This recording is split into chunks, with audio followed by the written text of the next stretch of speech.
Olá, queridos, a paz, que bom estar com vocês para estudarmos a palavra de Deus, que é tão preciosa para nós. Eu vou começar hoje uma série que fala da vida de Ana, a mãe do profeta Samuel. E nós vamos fazer 3 estudos sobre ela e vamos aprender coisas extraordinárias. Mas antes de começarmos, eu gostaria de pedir que você se inscrevesse no meu canal, caso não tenha feito ainda, apertasse o sininho para receber as notificações. E o que é muito importante, compartilhe essa mensagem. Eu sei que vai ser uma bênção para você e vai ser uma bênção para muitos também. Tá ok? Posso contar com você? Então vamos começar a aprender dos céus o que é que Deus tem para nós neste dia. Então, a vida de Ana, uma mulher que eu acho que nos ensina muitas coisas. A primeira coisa é que ela foi curada da sua esterilidade. Então, eu quero falar sobre a cura da esterilidade de Ana. Ana era uma mulher estéril. Eu quero contar um pouco o contexto para você. Havia um homem chamado Eucana que tinha 2 mulheres, Ana e Penina. Penina tinha filhos, não é? E Ana não os tinha. E Penina ficava irritando a Ana, imagina, gozando, né? Sobrepujando sobre ela, porque ela podia ter filhos e Ana não poderia ter. E naquela época, gente, isso era importantíssimo. Não é como hoje que tem algumas pessoas que escolhem não ter filhos. Não, naquela época, se uma mulher não podia gerar filhos, ela era considerada imprestável, né? Era chamada de ventre seco e uma série de coisas. Era uma vergonha, era de fato um opróbrio sobre a vida da mulher estéril. E eu quero começar a contar um pouco através do que a palavra nos diz sobre a vida de Ana. Vamos ler primeiro esse contexto onde Ana estava inserida, que está em 1 Samuel 1, de 1 a 8. Eu vou ler bem devagar para que você possa entrar na história comigo. E diz assim: Houve um homem de Ramataim, Zofim, da região montanhosa de Efraim, cujo nome era Eucana, filho de Jeroão, filho de Eliú, filho de Tou, filho de Zufi, Efraimita, de Efraim, não é? Tinha ele 2 mulheres, uma se chamava Ana e a outra Penina. Penina tinha filhos, Ana, porém, não os tinha. Este homem subia da sua cidade de ano em ano a adorar e a sacrificar ao Senhor dos Exércitos em Siló. Estavam ali os filhos de Eli, Ofni e Finéias, como sacerdotes do Senhor. No dia em que Eucana oferecia o seu sacrifício, dava ele porções deste a Penina, sua mulher, e a todos os seus filhos e filhas. A Ana, porém, dava porção dupla, porque ele a amava, ainda mesmo que o Senhor a houvesse deixado estéril. A sua rival a provocava excessivamente para a irritar, porquanto o Senhor lhe havia cerrado a madre. E assim o fazia ele de ano em ano, e todas as vezes que Ana subia à casa do Senhor, a outra irritava pelo que chorava e não comia. Então Eucana, seu marido, lhe disse: Ana, por que choras? E por que não comes? E por que está de coração triste? Não te sou eu melhor do que 10 filhos? A gente percebe aqui então nesse contexto um momento em que era especialmente terrível para Ana, quando toda a família ia adorar em Siló. Em Siló, a cidade de Siló, tinha lá o tabernáculo do Senhor. E as famílias iam até lá, né, nas festas especiais, para celebrarem, adorarem ao Senhor com sacrifícios. E Eucana sacrificava, né, oferecia sacrifício por Penina e todos os seus filhos, mas por Ana ele oferecia uma porção dobrada, porque embora ela não tivesse filhos, ele amava muito. Aqui parece que mais do que ele amava Penina. E ele, então, olhando para Ana, porque ela ficava triste, Penina, imagina, num contexto onde as famílias todas chegavam lá, chegava Penina com seus filhos e Ana, mais um ano, chegava sem filhos. Imagina, era uma vergonha para ela. E Penina ainda a irritava ainda mais, gozando nela, né? Sobrepujando sobre ela, se exaltando e a humilhando. E ela ficava muito triste e chorava. E Eucana a viu chorando e perguntou: Ana, por que você está chorando de novo?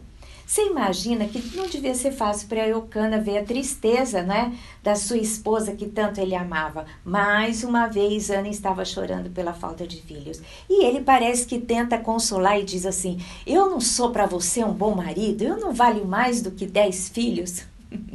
Eu acho que Eucana estava cheio da bola, né? Estava com a bola cheia.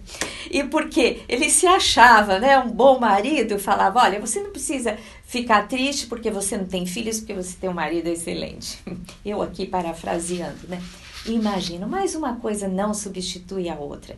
A gente sabe que podemos estar bem relacionados com o marido, com uma boa esposa, mas quando você tem um desejo no coração, você se realiza quando esse desejo se cumpre na sua vida, né? Quando esse sonho se realiza.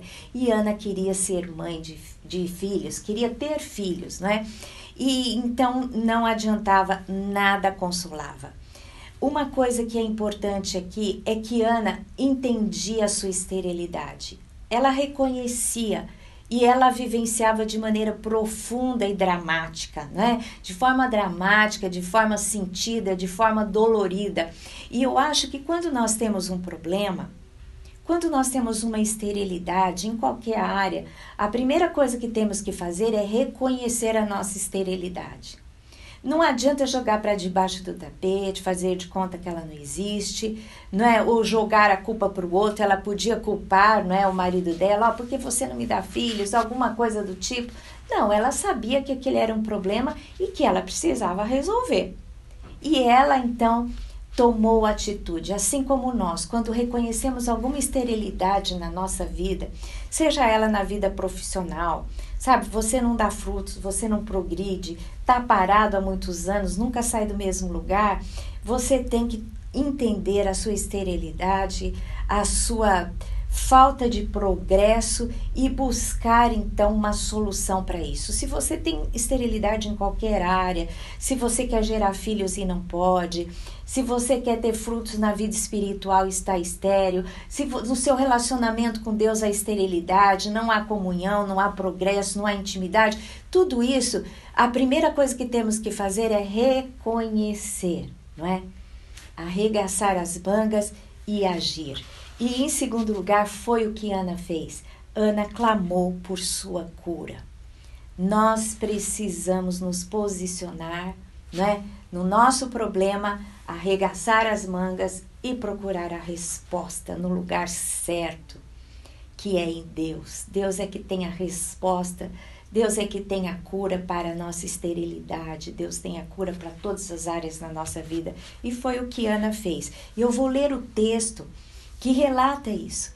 Ana então está naquele contexto, né, numa festa de celebração, com toda a sua família em Siló, diante do tabernáculo, para oferecer sacrifícios. Então tem um momento que ela sai e vai sozinha lá no tabernáculo e começa a clamar e a chorar diante de Deus. E vamos ver o que acontece. Eu quero ler o texto com você. Está lá em 1 Samuel 1, de 9 a 12, que diz assim: após terem comido e bebido em Siló, estando Eli o sacerdote assentado numa cadeira junto a um pilar do templo do Senhor, levantou-se Ana e com amargura de alma orou ao Senhor e chorou abundantemente. E fez um voto dizendo: Senhor dos exércitos, se benignamente atentares para a aflição da tua serva e de mim te lembrares, e da tua serva te não esqueceres, e lhe deres um filho varão, ao Senhor o darei todos os dias da sua vida, e sobre a sua cabeça não passará navalha. Demorando-se ela no orar perante o Senhor, passou Elia a observar-lhe o movimento dos lábios. Olha que coisa!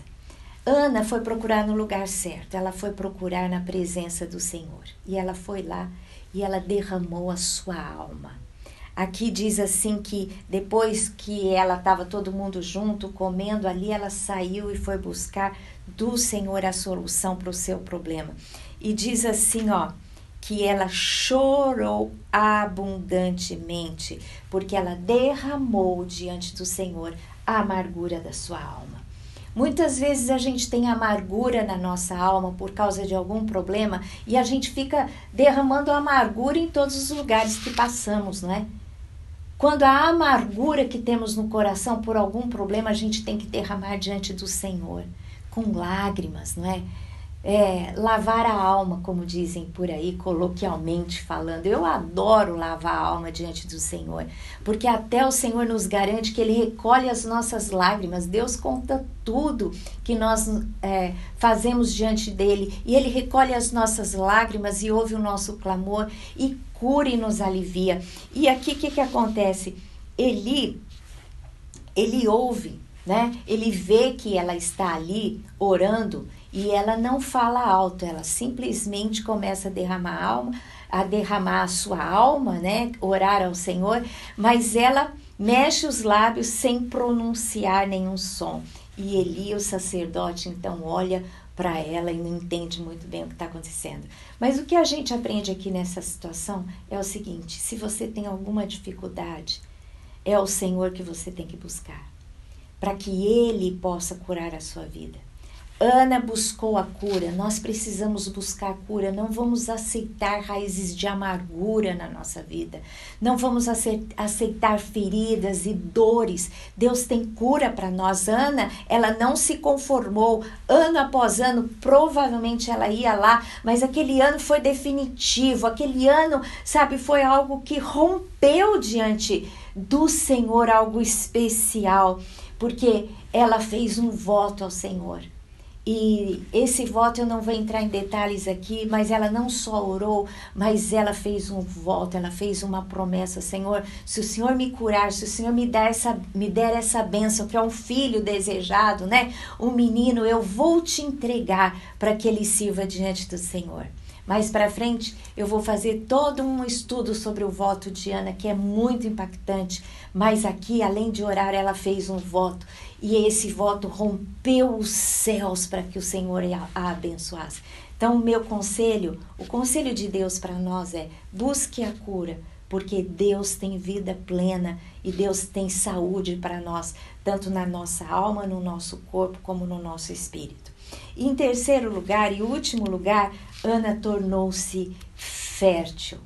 Quando você busca em Deus, Deus cura, né, a sua esterilidade, Deus cura a sua ferida, Deus cura tudo que você precisa, Deus te abençoa, Deus te tira o opróbrio, né? Deus te tira a vergonha e Deus te traz a honra, Deus te traz a bênção. É isso que o Senhor faz quando nós o invocamos, porque Ele tem poder para nos abençoar.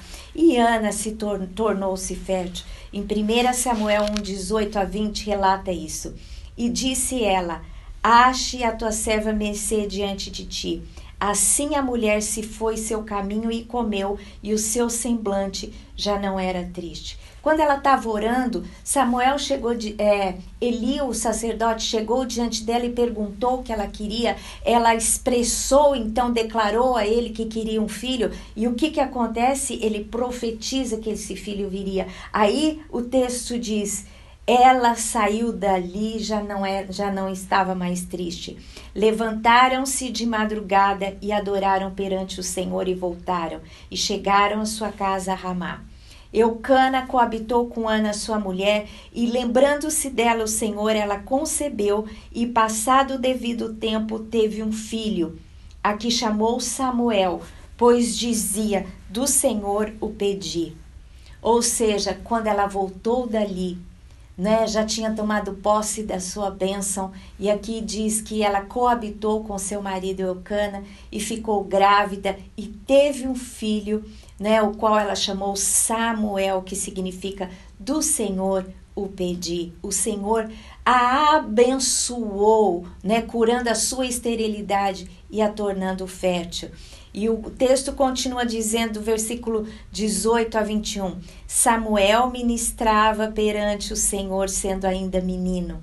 Porque quando nasceu Samuel, No tempo devido, ela levou para o tabernáculo para que ele pudesse servir ao Senhor, então cumprindo o seu voto. E o texto diz: Samuel ministrava perante o Senhor sendo ainda menino, vestido de uma estola sacerdotal de linho. Sua mãe lhe fazia uma túnica pequena e de ano em ano lhe a trazia quando com seu marido subia a oferecer o sacrifício anual.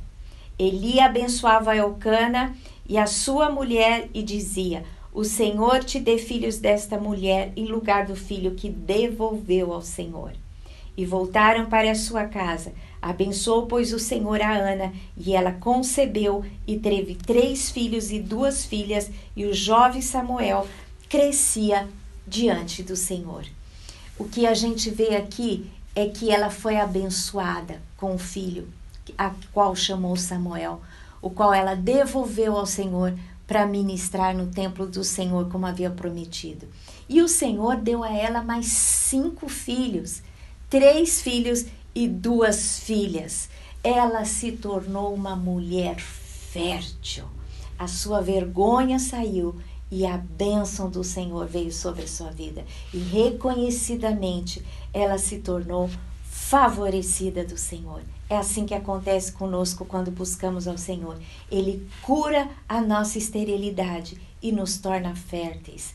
Seja a área que você precisar, Deus quer te dar frutos e te tornar uma pessoa fértil. Receba essa palavra, aprenda com esse exemplo, busca aquele que tudo pode nas nossas vidas e ele te abençoará e te curará e te fará frutífera, em nome de Jesus.